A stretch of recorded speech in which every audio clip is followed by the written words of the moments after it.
নমস্কার বন্ধুরা, বেঙ্গল কুকিং স্টাইলে আপনাদের সকলকে স্বাগত। আজ আমি আবার একটি নতুন রেসিপি নিয়ে হাজির হয়ে গেছি। আজ আমি বানাবো সয়াবিন দো পেঁয়াজা। প্রথমেই আমি সয়াবিনটা জলে একটু ফুটিয়ে নেব। সেই জন্য একটি কড়াইয়ে আমি জল নিয়ে নিয়েছি। তারপর এর মধ্যে দিয়ে দেব সয়াবিনগুলো। সয়াবিনগুলো 2 থেকে 3 মিনিটের জন্য ফোটাবো। তারপর কড়াই থেকে তুলে নেব। সয়াবিনগুলোর মধ্যে কিছুটা ঠান্ডা জল দিয়ে দেব।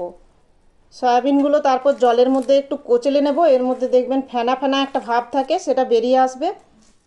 তারপর সমস্ত সয়াবিনটা একটু একটু করে নিয়ে জল চিপে রেখে দেব। সয়াবিন থেকে জল ভালো করে চিপে নিতে হবে, না হলে ভাজতে সমস্যা হবে। এখন সয়াবিনের মধ্যে দিয়ে দেব পরিমাণ মতো হলুদ, কাশ্মীরি লঙ্কার গুঁড়ো, পরিমাণ মতো লবণ, 1 চামচ আদা রসুন বাটা ও 2 চামচ মতো বেসন। সয়াবিনের সাথে এগুলো ভালো করে মাখিয়ে নেব। গ্যাসে কড়াই চাপিয়ে সাদা তেল দিয়ে দিয়েছি। মশলা মেখে রাখা সয়াবিনগুলো এখন তেলের মধ্যে দিয়ে দেব। তারপর সয়াবিনগুলোকে নেড়ে চেড়ে লাল লাল করে ভেজে নেব। সয়াবিনগুলো দেখুন সুন্দরভাবে ভাজা হয়ে গেছে। এখন আমি তুলে নেব কড়াই থেকে।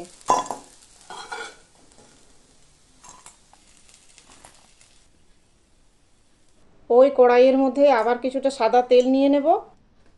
তারপর কেটে সেদ্ধ করে রাখা আলুগুলো দিয়ে দেব।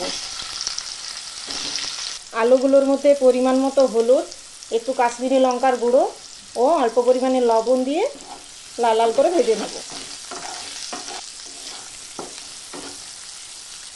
আলুগুলো তুলে রেখে দেব।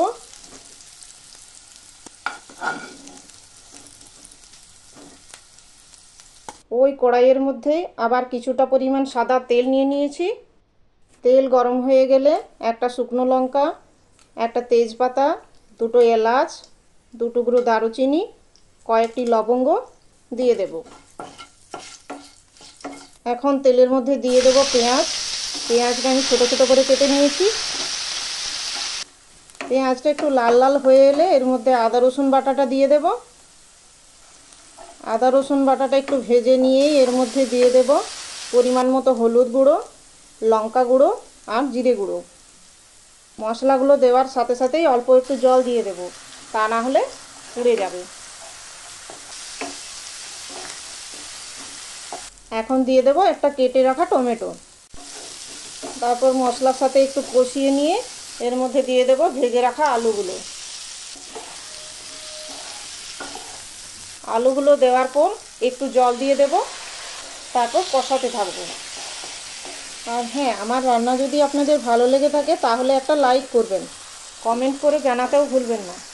এইদিকে আলুটা আমি বেশ কিছুক্ষণ কষিয়ে নিয়েছি। এখন আমি দিয়ে দেব চৌকো করে কেটে রাখা ক্যাপসিকাম ও চৌকো করে কেটে রাখা পেঁয়াজ।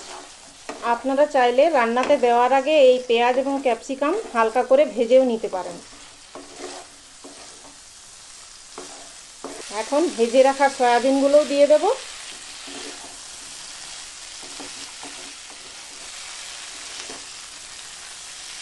পরিমাণ মতো লবণটাও দিয়ে দেব এই সময়। তারপর কষাতে থাকবো। এখন কষিয়ে নিয়েছি। এখন পরিমাণ মতো জল দিয়ে দেব।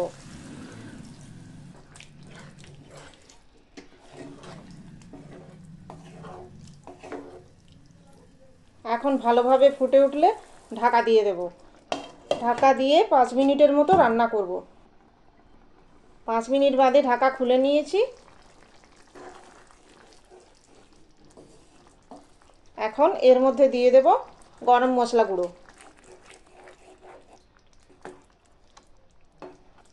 তারপর গ্যাস বন্ধ করে কিছুক্ষণের জন্য ঢাকা দিয়ে রেখে দেব। এখন সয়াবিনের দো পেঁয়াজা পুরোপুরি রেডি পরিবেশন করার জন্য। রুটি, লুচি, পোলাও যে কোনো খাবারের সাথে সয়াবিন দো পেঁয়াজা অসাধারণ খেতে লাগে। আমার রান্না যদি আপনাদের ভালো লেগে থাকে তাহলে অবশ্যই আমার চ্যানেলটিকে সাবস্ক্রাইব করে আমার পাশে থাকবেন। আজ তাহলে এ পর্যন্তই। আবার দেখা হচ্ছে অন্য একটি নতুন রেসিপি সঙ্গে নিয়ে। সম্পূর্ণ ভিডিওটি দেখার জন্য অনেক ধন্যবাদ।